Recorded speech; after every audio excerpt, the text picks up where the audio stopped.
Ocean's 8 is terrible, Scott? Is that what you said? Yeah, that's the one with the It's women. not great. It's Ocean's bad, 11 not is really because good. Ocean's 12 is okay. Ocean's 13 is really good. And Ocean's 8 is one ocean too many. Well, Yes. hello and This is welcome being to Polity recorded, so- Matters. My name is Ben Ratliff, and as always, I'm joined by Jared Nelson and Scott Edberg, and we are excited to be together for our first birthday episode. I don't know if I'm allowed to call it an anniversary. I guess after 1 year you would call you'd been married for your 1 year anniversary. So maybe this is our first anniversary. It's our birthday. I don't know. It probably just depends how close Jared and Scott want to claim to be to me, whether it's birthday or anniversary. Okay, it's getting weird. We are really glad to have some guests with us today, though. It's people you are probably familiar with, two of them because they've been on the show before, and one of them because he's just familiar to everyone on the internet these days. We're glad to have Fred Greco, Steve Tipton, and Ryan Biese with us. Gentlemen, thank you for joining us. Steve and Fred have both been on before. I'm amazed that you came back. Ryan has nothing to lose, and so that's probably why he was willing to jump on. Nothing to lose but the shirt on my back. That's right. He has agreed not to call the question on the podcast. Never trust a promise like that from Ryan. What any fun polity shenanigans that have been going on in the PCA? I mean, anything we can share? What's the hap, in the PCA world these days, fellas? And now it's an episode of Polity Matters. Dead silence. I don't know if that's I don't know what on my qualifies questions. as polity shenanigans. So I don't know. I will say that I think we've seen the earliest overture that I've ever seen since I've been in the PCA. An overture like right out of the gate. Somebody must have had that ready, and just didn't get it in on time for last assembly. And it's actually a pretty substantive one that's put that in. So I don't know if that qualifies as shenanigans. And then I guess I'll give you a mini spoiler alert. This is going to shock you all. Howie has several draft overtures in the pipeline. And I have several draft overtures in the pipeline. So between the two of us, I think we're good for 6 or 7. So you And can. does the AC already have it set up so that we can see them online? We can go on. The first one there. is, yeah. Yeah. Okay. Cool. It was approved in May. Can we get your opinions on it, Fred? Are you pro Overture 1? I'm right now. I tend to be anti Overture 1 because I think that part of accountability is being able to file charges, and a court shouldn't be able to easily throw them out. They should have the ability not to go forward if certain conditions are met. But one of the biggest pieces of advice that I give to folks is 31-2 and 32-2 are not consecutive. They're parallel. Now that's really nerdy, but your audience will get that. Yeah. Our audience is right here, Fred. That's true. Yeah. We invited all of you on. Steve, are you making any promises in your campaign for moderator next year, or what can you guarantee for us? Well, as Ryan is keenly aware, I do know how to wear a suit, so I guess I have that going for me. No, I'm only going to say all it takes. So. Yeah, that's all it takes. I do have one qualification that you really need if you want to be a moderator. I know how to run a meeting. I do know how to run a meeting. So I don't know the ins and the outs of actually getting nominated. So if anybody has the inside track on that, just shoot me an email or something. I think it's Tuesday night. Is that something happens Tuesday night of general? Ice Cream Social, I think, is Tuesday night.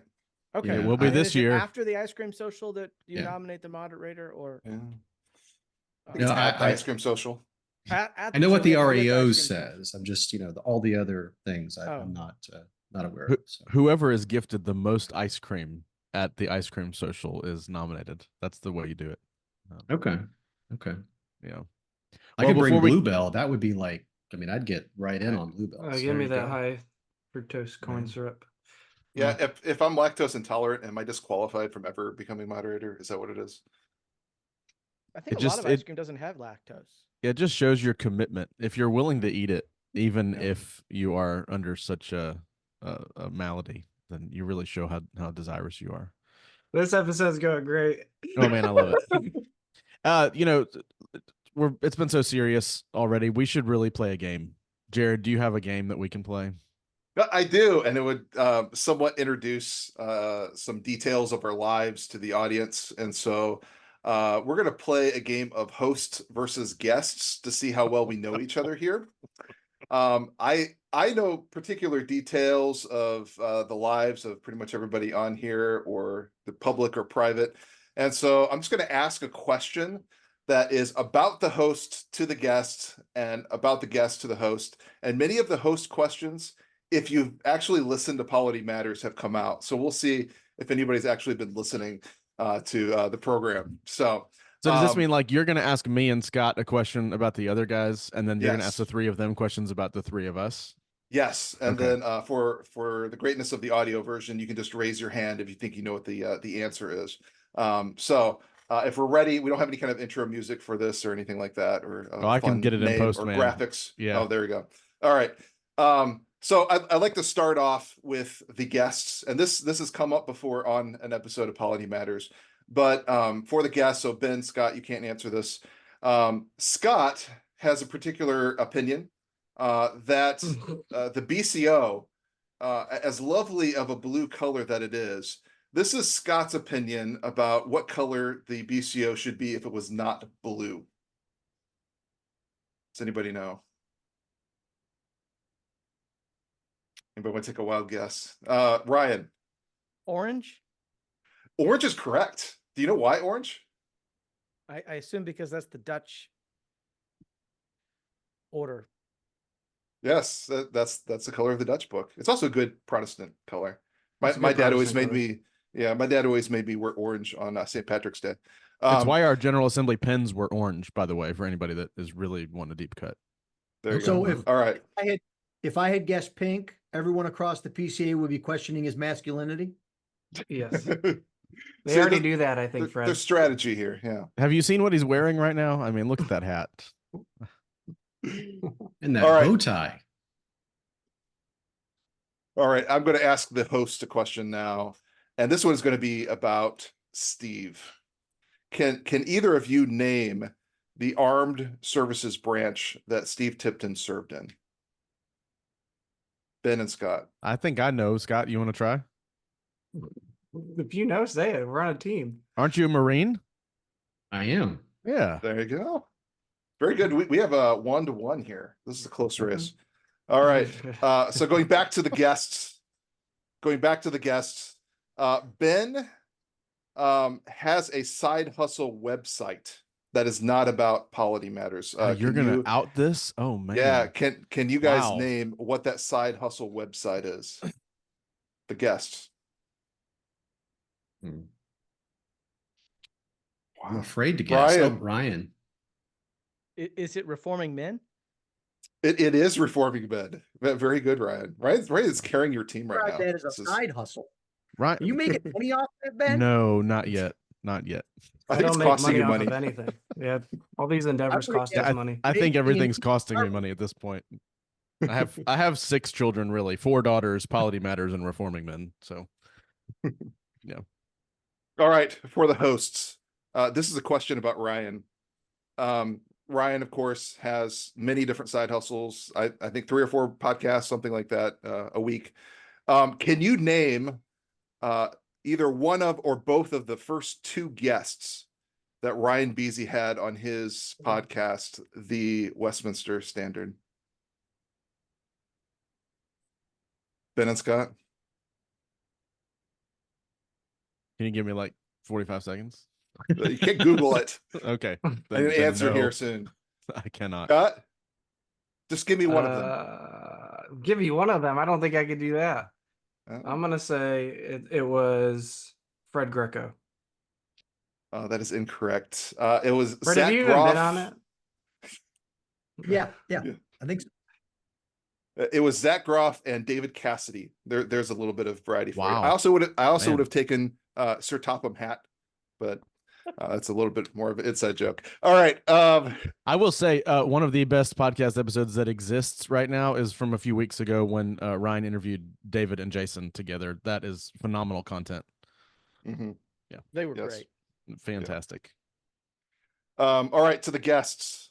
This will go to a question about me. Can any of the guests name the presbytery that I was first licensed in? Steve? Ileana. No. Licensed. Oh, you were ordained in Licensed. Ileana. Yes, I was ordained there. North Texas. Yes, I would that is imagine. correct. Yeah. North Texas. So, second chance, you got it. I know a lot about your life, Jared. So Oh, yes. Jared, I still have your ordination form. Oh, very nice. I think Oh. Steve is the only one here that's been to my house. Um, Well, All I've never right. been invited, Uninvited so even. I've been I there mean, uninvited. All right, this one is for the hosts. I'm going to ask you a question about Fred. Can you name which law school that Fred earned a JD from?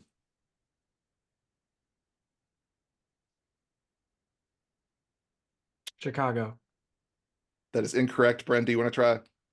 He may not want to claim them after last Saturday, but no, I have no idea. Notre Dame. Can we still appoint? I don't know. I don't know. Can you tell us, Fred? The University of Michigan. Michigan. There you go. I should have Jared, known that. Sorry. I'm case just you talking about it. In Yeah. case you're wondering, we're still national champions. Even after last Saturday, they're still Yes. going to let you have that. Yes. Okay. All right. And we didn't even have the worst loss last weekend. All right. Who was that? Notre Dame. Oh, They I lost to didn't pay Northern attention that Illinois. much. Yeah, we don't. What is this sports ball talk? They paid NIU $1.5 million to beat them. All right. Well, that's what I had. And apparently the hosts failed of knowing Fred's very prominent alma mater. So the guest Sorry, won. Fred. Apparently the guests know us better than we know our guests. So we can go ahead and move on then. Ryan Biese knows this. Brian knows us. That's why we brought him on, Number one really. fan. For this Huge for this super game. fan. Listen, Ryan is the only one I've ever heard say out loud that our podcast is his favorite podcast. That's why you're here, brother. It's because you're a fan. Gotta get the fans. And service Well, right now. We put out a call to our listeners for questions. We told them the three of y'all were joining us. We told them they could ask us questions, ask y'all questions, just to kind of give us some content. We thought it's a good chance for them to, ask all those things that are just always lingering after episodes. Ben Vanderhoff wants to know from all of us about our callings to ministry and the time leading up to ordination. I thought it might be more fun to hear from our guests on this one in particular. So, Fred, can you share just a little bit, rather briefly about your call to ministry early on and your time leading up to ordination? And you can answer whichever ordination you want to there, or hit both. I can hit both because I graduated from Michigan Law and got married that same summer. And we started attending a PCA church, our first PCA church. My wife, Deb, and I joined there. Shortly after we joined, about a year and a half later, I was ordained as a ruling elder, served at that church, Grace Presbyterian Church in Hudson, Ohio. And in the beginnings of 2003, we made the decision to go into full-time ministry and left Ohio to go to Jackson, Mississippi, where I went to Reformed Theological Seminary Mothership, Jackson, and graduated in 2006 and moved to Texas outside Houston, where I have been since then. So I'm a second career guy. I was about 10 years older than most of the men in my seminary class. And so I have been both a ruling and a teaching elder. And so you may get to this later, but I'm proof that the PCA is really secretly a 3-office denomination. Steve, how about you? Well, I was Call going to to say, ministry? if Fred Yeah. had stayed in Ascension, they would have only installed him as a teaching elder. They would not Mm. have reordained him, but we don't have to get into that. So yeah, something like Fred, just without law school, was converted converted later in life. I don't know when Fred was converted, but late 20s, felt the call to ministry. I was converted and a member of a PCUSA church. And it was in that church that I felt called to ministry, and a Pastor wisely was like, whoa, hold up, slow down. We need to test those gifts and see if you actually have anything. So I was involved there in children's ministry and men's ministry, teaching and organizing and doing various things. I was also during that time coming to much more conservative convictions about theology than the PCUSA. And so my family and I moved to a PCA church. We were there for about another year before we went to as well to Jackson, to seminary at RTS. And that was sort of the path. But I mean, it came on while I was still an undergraduate, Marine Corps, and then another career, and then back to finish undergraduate, and then and then felt that call, and again was just confirmed by the church and by pastors and others, both in the PCUSA as well as the PCA, and then went to seminary and continued to have that experience of confirming those gifts. I was also, it was a little odd seminary experience. I was a year and a half full-time in Jackson. And then halfway through my second year, I moved to Augusta, Georgia. And I was a youth director alongside or serving under Duncan Rankin. He was the pastor there. And so got to experience full-time ministry and full-time seminary at the same time. Graduated and then had a call to a church in Pennsylvania, Hillcrest Presbyterian Church. So it's sort of the path.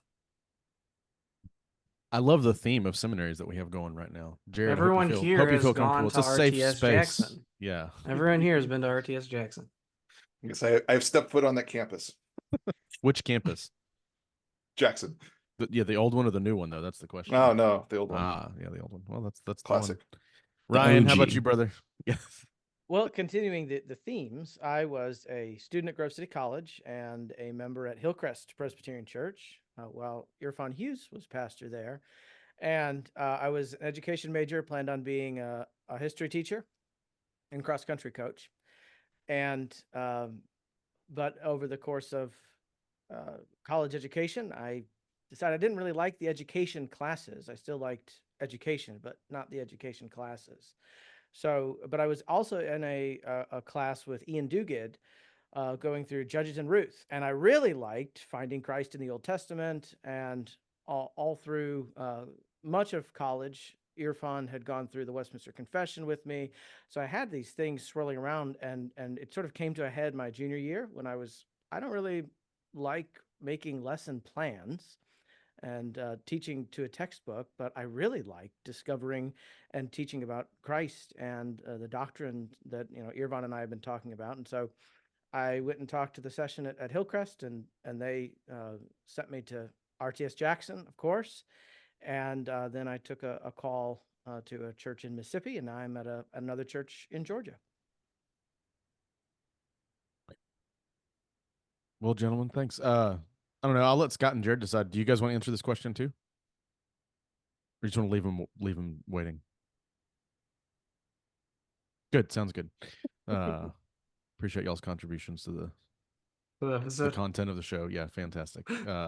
Let's move on to some. We got a lot of questions. Well, we got a handful of questions about some things from the Book of Church Order, some things actually about our polity that we probably have touched at some point over the last year, but haven't given very clear, stated answers to. Some of it may be considered hot topics, depending on what side you're coming from or how you're looking at it.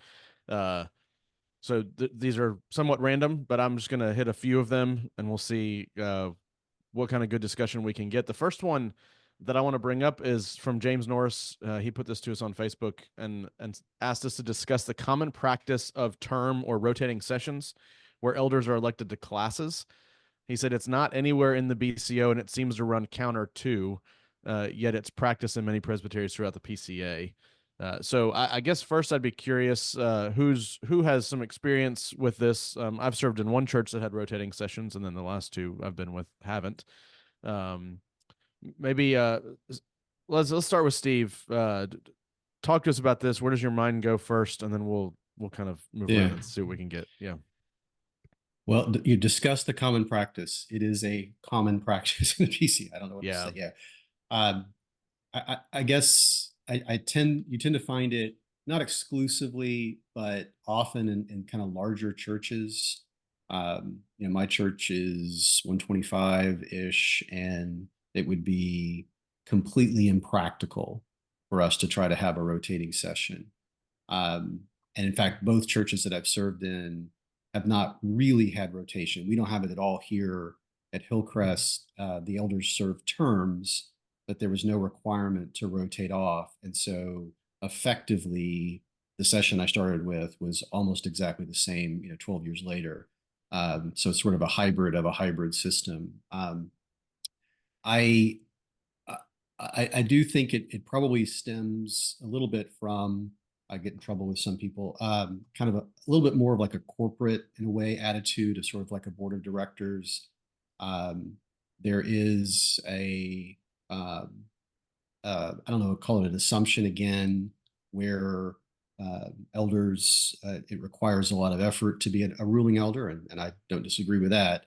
And so to avoid, burnout or something, we give them a year off and then they can rotate back on, et cetera.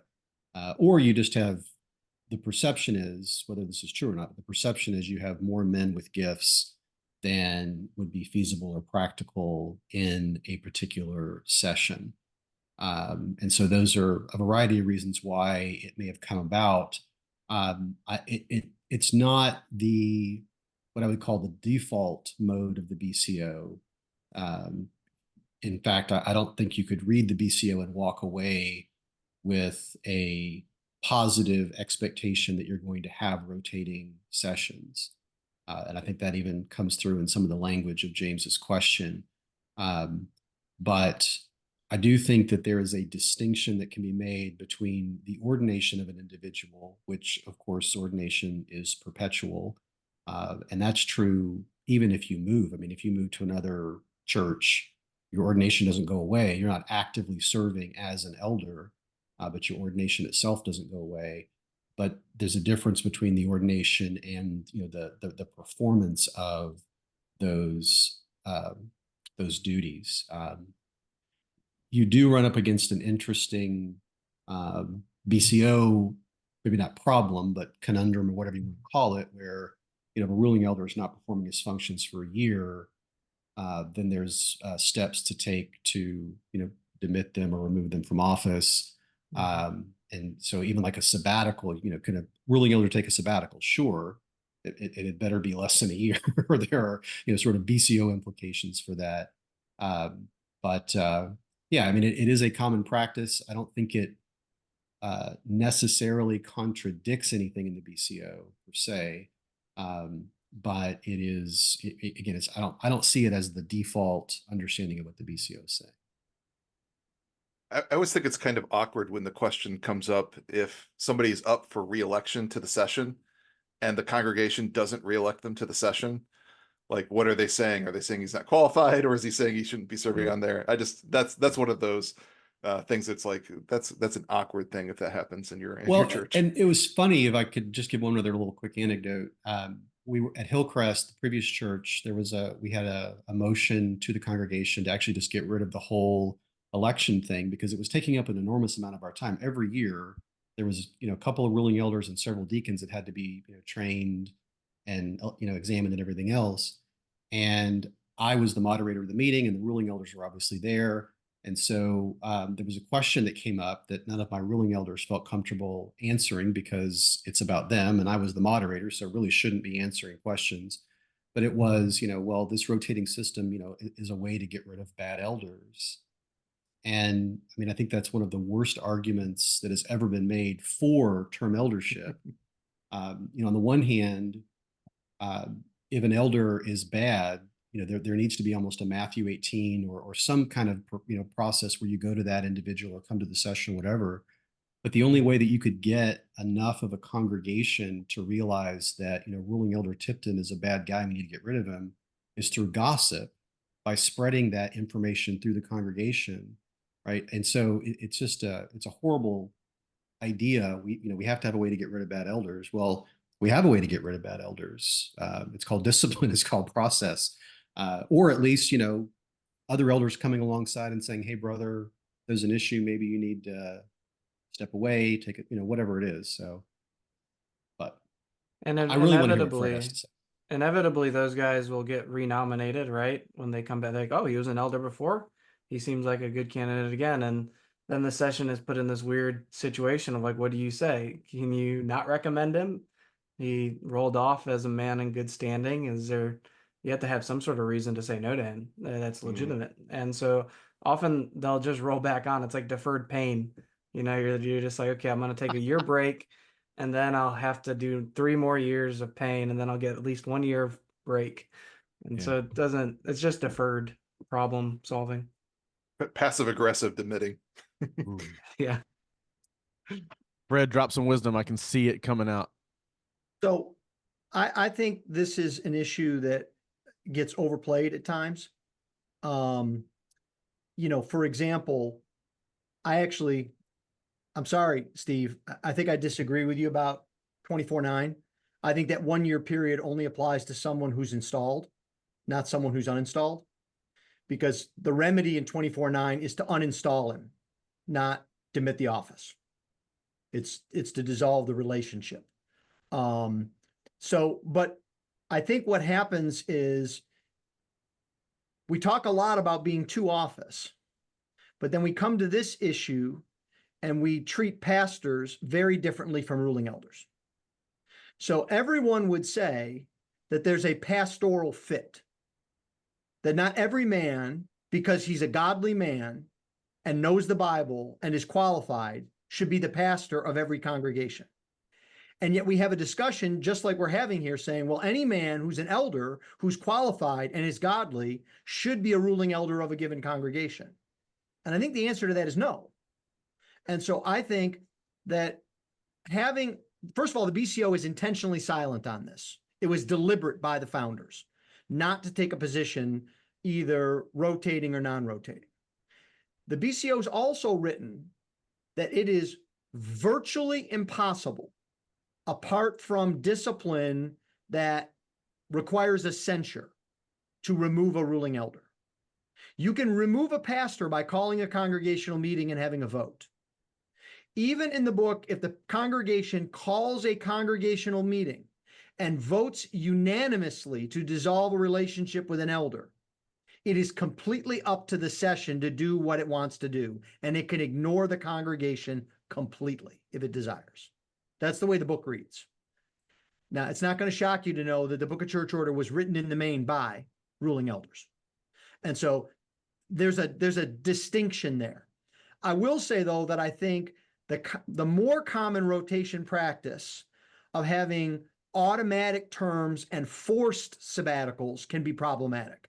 My church has kind of found a middle ground in that we have terms for men, but we don't have mandatory going off the session. It's a discussion the session has with the man, because sometimes a man needs to be encouraged to take a break. But there are other times in which not only the man, but the session and the pastor may not want the man to take a break if he's able and willing, and to be forced off because his term is up. So, I think we don't want to be corporate-like, that Steve points out, where, you've got your 3 years and then, we're running it like we're running a town council or something like that. But I also think there is some benefit to the peace and purity of the church to, rather than, if there's a man who's obviously out of step with the ministry philosophy of a session, and there's a lot of 7-1 or 8-1 or 9-1 votes, to find a way to ease that man off the session without charges or problems or gossip, that's far preferable than continuing conflict and difficulty. And so I think churches can use some wisdom and come up with bylaws in that area. In my younger years, I would have been very opposed to any form of terms and term limits, but I can understand why there's some wisdom in some sort of format. Ryan, do you have any thoughts on this that haven't been said out loud? We could make it a Presbytery meeting. Yeah. Everything's been said, but not everybody's had a chance to say it. And I agree with everything. One thing that strikes me is even the contradictory parts. Even the contradictory especially parts. those were good. Yeah. Things that happen on a session are not just voting for business matters, right? It's not just approving the budget annually. There's shepherding stuff that can span months and years. And if you get a guy that hits a term and he's all of a sudden got to rotate, well, what do you do with all the invested time that he's put into this family's life? And, there's all sorts of scenarios in which you want to keep a man and not be forced to have him leave. You lose a lot of momentum, Yeah. especially with the forced sabbatical or the forced period off. Every year you kind of ram through your quote unquote agenda for the year in 1 year because you don't know what it's going to look like next year. And so it puts a lot on the teaching elders on a session as well. So if they're the ones that are carrying the baton, as it were, across the term years, instead of ruling elders taking up, responsibility that can last, a decade or so. Well, Fred kind of already eased into it a little bit, a couple of times, actually. I can tell he's eager to have the debate. So let's talk about 2 versus 3 office. Somebody asked on Twitter, are all Presbyterians actually 3 office in practice? I think we have Fred on record on this show saying we're 2.5, and you correct me if I'm wrong, sir, but I think that's where you landed last time we had you. Maybe I'll let you speak to that first, then we can see what the other guys want to say. I think clearly the PCA is 2.5. And so I guess I would nuance this by saying that in many real respects, we are 3 office. Ruling elders can't administer the sacraments. There's the difference in how they're elected. Ruling elders don't have to have a master's degree of theology. They don't have to take and examine the sacraments or church history. There are differences, but I think that should not cause us to think that there's not equality of office. I'm very comfortable saying ministers and ruling elders are distinct, but they are equal. They should be equally represented in our bodies, in our commissions, in our committees. They have an equal voice in our courts. The ruling elders don't have to defer to teaching elders. Teaching elders don't have to defer to ruling elders. So I think that fundamental equality has to be stated. And I think sometimes if we talk about them being different, we almost think we have to force a hierarchy or a ranking. I'll often, joke that I traded in my R for a T when I became a pastor.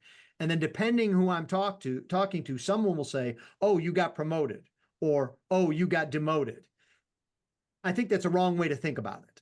I think there are very clear distinctions that our book talks about that historically are true and that practically are true, in a congregation. But that doesn't mean that there is any inequality between the offices. I think that's fundamental to our system of government.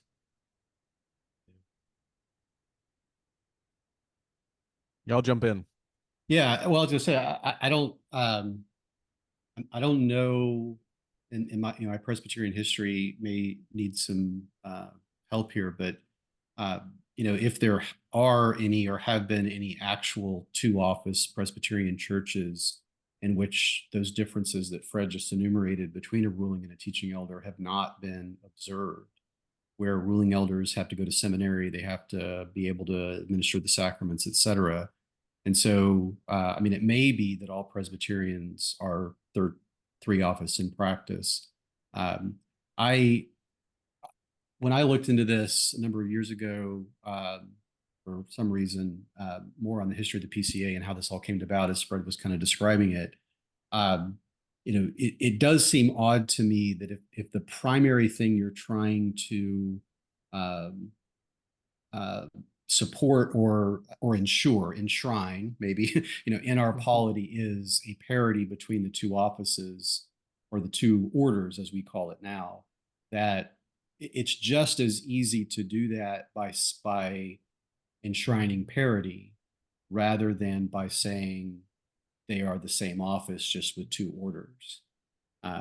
Because even that is, order seemed like a word that was pulled out of a thesaurus, as opposed to a sort of historic Presbyterian language about office or about, roles, etc. So, I think it's certainly workable. Yes, there are some curiosities. I don't, it's not something that I'm going to, have a big push to try to change, mainly because I don't like tilting at windmills anyway, if I can avoid it. But beyond that, I do think we are, and again, whether you want to say three office, we lean in the direction of three office. I mean, 2.5 is kind of the interesting middle ground, which doesn't say much other than there's some, I don't want to say confusion, but there's some, well, I'll just use it. There's a little bit of confusion over how all of that works itself out. So, Hey, Ryan, do you think there's yeah. anything wrong with three office? Not for us to be, but just, I think people get a bad taste in their mouth. I think, well, we can't admit that we are actually leaning that way, but I is think there it's any our merit to heritage, it? our Southern heritage that we want to utilize the ruling elder, and that's good. And I think, I love our polity. Some people might accuse me of being a little Pollyanna about our polity because I love it so much. I think it's so biblical. But so I don't know that we need to change what's written, but make sure that teaching elders are intentional about involving ruling elders. That you're not just going to the pastor and say, "Hey, can I baptize my kid next Sunday?" The pastor's response should be, "I don't know. I'll have to ask the session." And then when I do a baptism, I always have a ruling elder up there. In my former church, there was a lid to our baptismal, and I made sure, no, the ruling elder takes the lid off the baptismal. Here, we don't have a lid, but we have a jug, and okay, the ruling elder pours the water into the baptismal, and then I, sprinkle. So I think it's our challenge to recognize and to practice what we see in the Bible, that is parity between elders who labor in teaching and preaching versus elders who labor in other things as well as teaching. We have Yeah. ours looks kind of like a hot tub jacuzzi, and there is a big cover that you have to pull off, and so we always have a ruling elder pull the cover off And start the jets. before we walk down into it. Yeah. Well, and if I could just like what Philip Ryan and the said was very Ethiopian. Now, interesting. who's the clerk of your presbytery? What is that? 40 I'll text you privately. I'm sorry. I think Steve had something substantive to say. Maybe. I No, resemble that remark. I was going to remark, though, that it is interesting. And I'm probably getting in trouble with a lot of my friends in Southern churches, but on the one hand, that Southern Presbyterian two office, really want to elevate the office of ruling elder. And in many Southern churches that I've been in, the only people that are involved in the worship service are pastors, ministers. Right. And so even from that, you get this sense that there is this huge difference between teaching elders and ruling elders. Both of the churches that I've served at as pastors have a very strong history and tradition of ruling elder participation. I mean, sometimes even at Hillcrest, I would feel like a guest preacher because the ruling elders did so much in the worship service. But at the same time, if you were a member of that church, you knew who your ruling elders were. Mm-hmm. And you would hear them regularly praying and speaking and engaging in the congregation. So, I mean, I'm a huge proponent of ruling elder participation in worship services. And I don't know, just kind of interesting how, maybe big churches in the North don't have ruling elders participate either, but I've just, the handful that I'm thinking of on top of my head tend to have very little or no ruling elder participation in worship. I mean, not participation, I mean like leadership up front in worship. They're there. They're participating. Yeah. All the ruling elders are sitting down with their hands in their pockets just the whole time. Yeah. In the back I'd like room. to say, I like to put in a good word for two office, just in that, while I don't want to be like, we had talked to Gibson about Witherow, and that he was kind of toying with the idea of the ruling elders being able to do the sacraments. I'm not there, but in preaching through First Timothy and looking at the beginning of Philippians, and you have two offices there, that's the thing that I find easiest to defend from scripture, is the two office view. But practically how it works out, it looks like it's three office when we put it into practice. Yeah.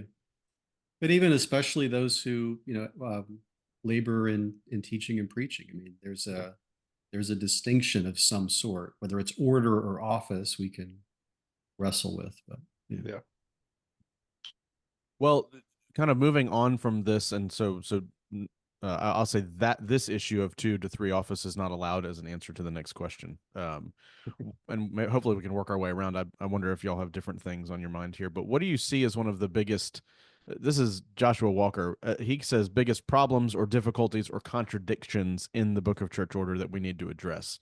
So I suppose this is, what's your overture wish list for the future, and which one stands out most in your mind as you think through the whole, where you're going to go next, what you're going to try to deal with? I'll start. Please. The lack of statute of limitations in our rules of discipline.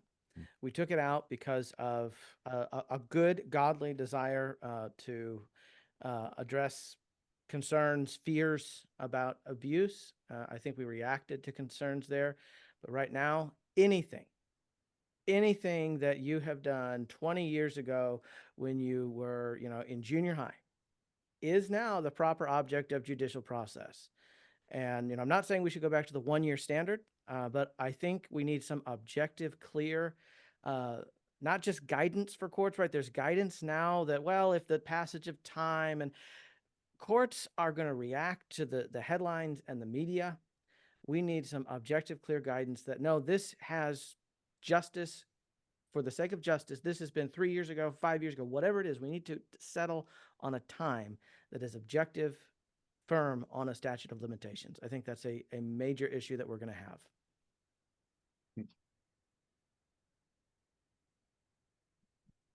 Steve or Fred, y'all want to go next?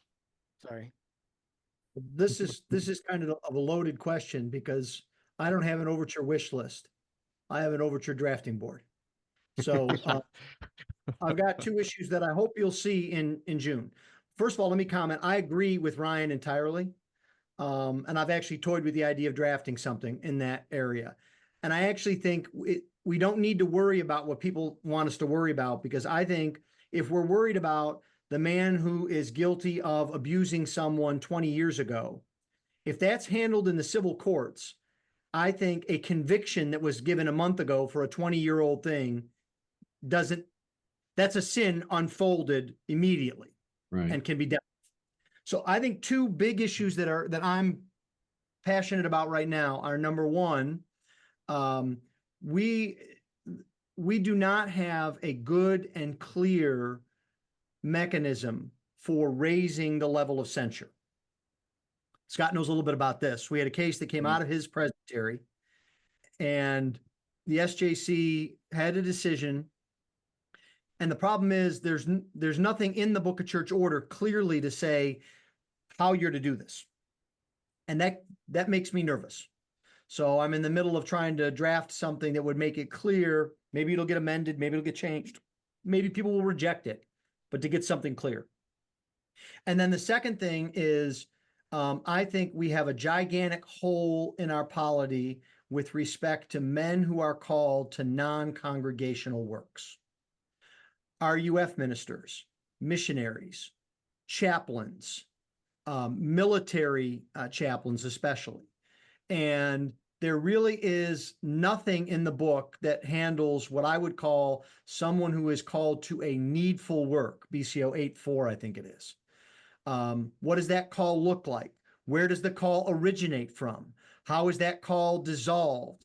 How is the presbytery related to permanent committees? There's a lot of issues there. And then it even goes to the point where I found out, and this really gave me the heebie-jeebies, that when someone is ordained as an RUF minister, they just make up questions based on BCO 21. Because you can't ask an RUF man questions about whether he'll take charge of a congregation, because he doesn't have a congregation. And so what they try to do, I think in godliness, is adapt the questions to the call. I'd much rather have questions that apply and are written in our Constitution. So the big problem I've got with that is that it is a really big item. It's going to break the unwritten rule of, keep the words as little as possible, as few as possible for an overture. And so I have kind of rallied around the usual suspects, my friends, Howie and Jay and David and others, John Biese, and said, help me draft this. And so hopefully I'll be able to do something I think it will help RUF. I think it will help MTW. I think it will help MNA. And I think it will help us be more Presbyterian. I'm not saying we're being un-Presbyterian now, but it will give us a roadmap that will go forward where everyone knows how we're supposed to do this. Those are some things I'm passionate about right now. Okay. Steve? Yeah, I've got, I guess, 2 that kind of came to my mind. I guess the first one, in, I guess it's chapter 9, it talked, about how, if you can't have deacons, the office or the functions or whatever revert to the session. I think the language of that section about, if it's impossible to ordain deacons for any reason. And I know of and have heard of some congregations that the reason why it's impossible for them to ordain deacons is because they believe that the office should be open to men and women or something along those lines. So, I mean, I think that the original intention was clear. Sort of providential reasons. There's no men who are qualified. But it really worries me that, if you're going to say, and this is true for elders or deacons, right? If you're going to say it's impossible for me to ordain someone to an office in the situation that I'm in right now, basically what you're saying is God has not given us men who are qualified for that position. It's a statement more about God's providence in the giving of men who are gifted than it is I'm providentially hindered because I don't like the way the PCA does something. So I think, whether it's tightening up language of that or maybe just presbyteries actually dealing with the issue could also work as well. The other one that's kind of been in the back of my head for a long time is this is more an RAO issue perhaps than a BCO issue, but the way that we view the relationship between committees of commissioners and permanent committees is very, very odd to me. I understand practically why we don't want committees of commissioners offering, amendments or, changing, what the permanent committees have done and trying to restrict that and change that. But, the committee of commissioners, in my understanding, is that as the General Assembly as a committee of the whole is entirely incapable of dealing with a committee report with amendments and changes, et cetera, on the floor. We try that with RPR and it rarely works out very well one way or the other. And so the Committee of Commissioners is, for all intents and purposes, is the assembly with respect to that particular permanent committee. And so to sort of hamstring your Committee of Commissioners from doing the work that it's supposed to do, in one sense, you end up with permanent committees that have almost, I don't want to say no oversight, but the oversight that they're receiving from the assembly is very limited, and they almost end up functioning as sort of de facto commissions just without a defined commission power. And so I realize this is probably a windmill that I'm, looking in the direction of with my horse and my lance. But I have no particular solution in mind other than, I'm not like Fred. I don't have an overture drafting table, but I do see it as a weakness in our polity, and I don't think it's really. I don't think it's good for the permanent committees. And I don't think it's good for the assembly or the denomination as a whole. So I'll leave it there. Yeah, go ahead, Ben. Well, I was going to say, Jared and Scott and I might just want to agree together that it's assistant pastors and evangelists, but that's mostly just to be a dig at Ben Coppers, I think. Jared probably has something real to say. Oh, I did have a thought of something to correct that was a little bit less serious, and that is the decently covered language in 58.5, because nobody knows what it means. And I do enjoy the fact that in Morton Smith's commentary, he just says this is nowhere found in Scripture that the communion table is to be decently covered. So that's on my wish list of someday to get rid of that. Scott's trying to talk, but he doesn't realize he's muted. Does that mean the elements themselves or the table? Nobody knows. Is it? Well, actually, if you read it in English, it's the table that is covered. It is not the elements. Every church I've been in president covers the elements. Yes. Yeah, I know. We do. What too. does it say Yeah. in the Greek, though? Well, that's true. I'm working with the Latin, so it's a little different. I thought the BCO was originally written in Aramaic. Was that? I knew I should have taken that in seminary. King James That's the English, received Jesus' text. time. I always thought it was the elements, and the reason it was was because 150 years ago, you had windows open and you didn't want flies and mosquitoes getting in the elements. I mean, that sounds really humdrum, but and certainly we don't typically need that. That's not a front and present issue for us today. I don't know. Only 5 years ago, I was preaching in Weston, Mississippi every week, and we had the windows open in the summertime because, man, it got There you hot. go. Yeah. Leave it for Weston, Mississippi. Well, But either way, it's clearly a circumstance that it should be left to the wisdom of the elders of a particular church. That's my point. Just as long as it's not indecently covered, that would be bad. Yeah. Scandalous, risque elements. American flag. that might be our show title right there. American flag. Indecently covered. We I think just for the sake of time, we're gonna move on to some of the I called these the actual questions, and we have some other questions that people sent us in. The first one, which Scott is still messing with in the document, I don't know why, but Ken Warjanowski, and I hope I said Ken's last name correctly. That's right. Anyway, he wants to know who is the greatest Presbyterian of all the Polity Matters crew, and I think I only want Scott or Jared to answer this. Is this the broader universe? No, of all the I guess crew could be the three of us or anybody that's ever been on. I don't know. Is this our favorite Presbyterian, or which is the best Presbyterian of the three of us? I think that second way you said it is what he's No, asking. it's the greatest. And clearly that's Jared. Have you seen Jared? I agree. He is twice the man. Any of the That's rest how of us. I interpreted the question that way, like from size, like a scale standpoint.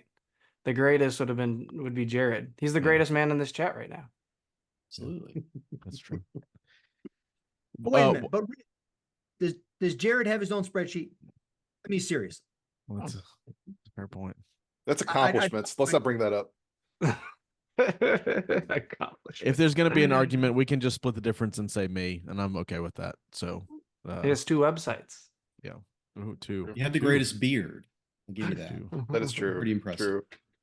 True. Why have we not amended? Matt Timmons wants to know, why have we not amended the BCO to allow Fred Greco a life term as moderator? And I would just say, as long as we come back to it year by year, I don't think there's anything preventing us from electing Fred as moderator every year. Maybe not a technical life term, but nothing stands in our way. But tradition, which ought to be toppled anyway. So, anybody want to argue or fight about that one? Fred for life moderator. Is he still technically a ruling elder? Because I mean that is for life. So I mean he could slide in every year back to back. So keep a little. That's actually a surprising thing, is that it doesn't say that we go back and forth between ruling elder and teaching elder. That's just a tradition too. So All tradition. I will say. Sorry, that was the tradition I was referring to. But I do get asked a version of this question, which is, would I ever run again? I do get asked that relatively frequently. Not like next year, but like, would I ever 10 years from now, 20 years from now? Have there ever been people who've done more than one term? No. Okay. Do you think that folks imagine that y'all who have served as moderator, Fred, like go around with buttons the year before? Like there's no, I mean, I joked with Steve earlier, but there's no campaigning for moderator, is there? You're nominated and you receive it. You might know that it's coming, but you're not pushing for this. No. Man. yeah, but you get to use the special PCA private plane and those things. So It's a hand truck, but still. Yeah. Is there anybody here that has strong enough opinions about ice cream that you'd like to tell us what your favorite flavor of ice cream is? Ben Vanderhoff wants to know. you know what the most popular flavor of ice cream is? Vanilla. No. It's a great flavor. It is. It's what I strive to be as a Reformed Presbyterian, is plain vanilla. True. That's true. But I will say this. There is no form of dessert that chocolate does not make better. I don't care what it is. Vanilla ice cream.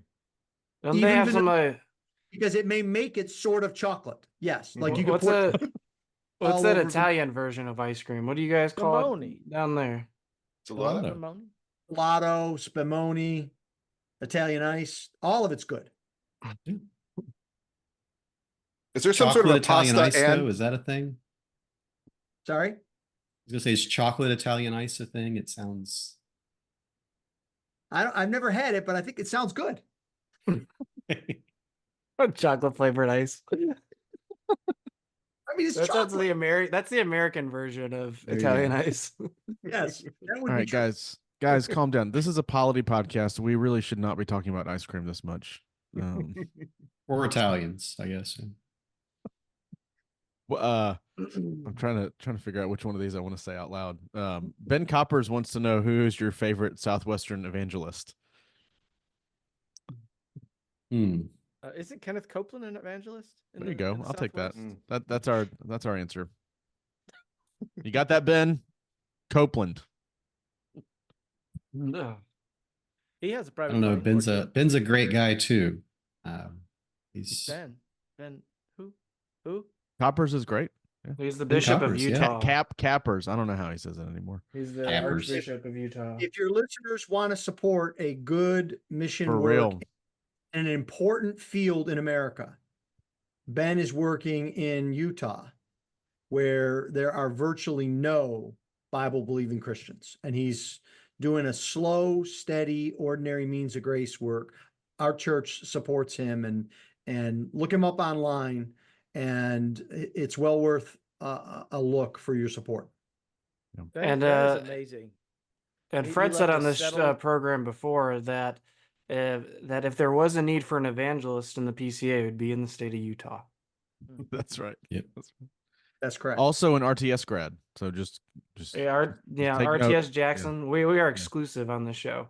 we Only are. RTS Jackson people are elected. Well, didn't Jared go to Covenant? No, it's, Jared went to much, RTS. it's much worse than that. Can I tell a quick Ben Capper story? Please tell there Ben are Cap- there are dozens So- of us that are DTS grads in the PCA. I just like to say Dozens.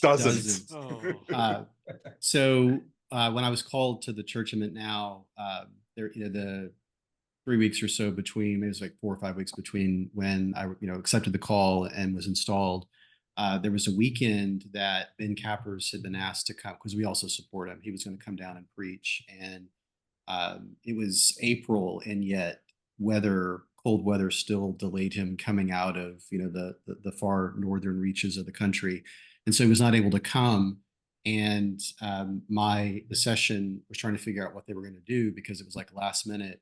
And so to my horror, to this day even, they went to Hillcrest, my previous church, and they took a video of me preaching and just played it on the screen during the service. And so we had a little talk about ordinary means of grace, but it was a sort of a last minute deal. But so I keep telling Ben he really, really owes me a return trip to come back down. Well, I mean, Scott or Jared, is there anything else that y'all want to get into? I mean, anything? We've got these gentlemen here. Anything we need to ask them, or hot takes, or good? I'm glad. I think my Fantastic. hot take question to the two of you, I don't know if I should repeat this out loud though, was Do it. about it was just announced that they are reproducing the collected works of Thornwell. And I wonder if you can have as a line that you read Thornwell for the polity and have that work, if that's I think I said that in a licensure exam in Mississippi Valley, that Thornwell's ecclesiology that was so good. read Well, it if for the anyone- polity, not some of his other takes. So if anyone is really, really passionate about to office, they need to thank Thornwell, because Thornwell is the one who made the argument that you cannot have a presbytery without ruling elders present. Hodge thought you could. And so there's a lot of two office guys there that don't realize they owe their view to Thornwell. PCA indebted to Thornwell for 2 office view. That's what I heard. Put that on Twitter. Yeah, that's the title of the show. Yeah. Let's do Our indebtedness to Thornwell. Man, this will be our last birthday episode. Oh man, yeah, we turned one. That was it. That was it. So Well, somebody asked why Biese is the worst. I don't know who that one was, but do we want to touch that one or? we joke, but I will encourage listeners, go find the Westminster Standard podcast and listen. It's good. There's good stuff coming out of there. It's good, except when it's not. Yeah. Mm. Yeah. Do you still have the Sir Topham Hatt episodes up? I do, yeah. And I was telling somebody that I need to do another one of those because my kids are getting older where they're not going to find that, funny. So good. It's so good. Oh, The train stuff, man. That's where it's at. Anybody want to comment on who has the best mustache in the PCA at the moment? Zach Groff wants to know. Steven I don't know. Spielberger, I think. That's what I've been told. He's the only one I can think of. That and Joey Pipa. And David Coffin. I mean, Yeah, David's got a pretty stout mustache. very recognizable. I mean, I've got some good old Mississippi boys in my church that have some mustaches that would beat all these guys. So it just says PCA. I don't think it's limited to officers. But those guys wouldn't know what a podcast was if I tried to bring it up. So I threw away my birthday hat, so we got to wrap this up. Well, listeners, we're headed back into the BCO this fall. We're gonna start in chapter 15 and hopefully work our way through the whole form of government all the way through 26. We're planning an entire episode for our holiday gift guide. I think Fred was present for the last one we did last year. It was just part of an episode, but my goal is to have a whole set devoted to what you need to buy your Polity Nerd. We're hoping to do some interviews later on in the winter, and then we will try to come up with something to do about going back in time and looking at some historical elements of our polity, and then we'll jump into the rules for discipline in the spring, so early spring probably. We're excited. We like being in the BCO. It's been good to record those again, and they're coming to you very soon. We should have weekly episodes starting back again next week. So this will come out, Lord willing, as we record it on September 10th. And then starting on September 17th, we'll have weekly drops of our BCO content, and we hope that y'all will continue to listen. I don't know what to say. I have been trying to think this whole time of who would tell us that this podcast is over. But just imagine somebody you really like has told you just now that this podcast is over. Thank you for joining us. If you're interested in learning more about anything that we've talked about, there might be some show notes. I don't know yet because I don't remember half of what we've said. Check out the show notes in your podcast player. You can go to politymatters.org and look as well. Our great thanks to Ryan Biese and Steve Tipton and Fred Greco for joining us. Thank you, gentlemen. Listeners, if you enjoyed the show, consider following us on Twitter or Facebook at Polity Matters. Be sure to subscribe in your podcast app of choice. And I've never said this before. Maybe you should start sharing episodes of Polity Matters with your friends and family. Let them know how nerdy you truly are. And maybe a couple of them will grab on. I do know of one minister whose wife listens to Polity Matters, and that is terrifying. If you have questions or comments, you know how to get in touch with us for the most part. The easiest, most direct, most of the time, is to email us at politymattersfeedback@gmail.com. And sometimes we're on social media where you can go do that there. We just say thank you so much for spending time with us. Thanks for spending the last year with us. And we're excited about moving forward and getting more and more into these deep, intriguing topics like Presbyterian polity. Until next time, say goodbye, gentlemen. Goodbye, gentlemen. Bye, gentlemen. Y'all take care.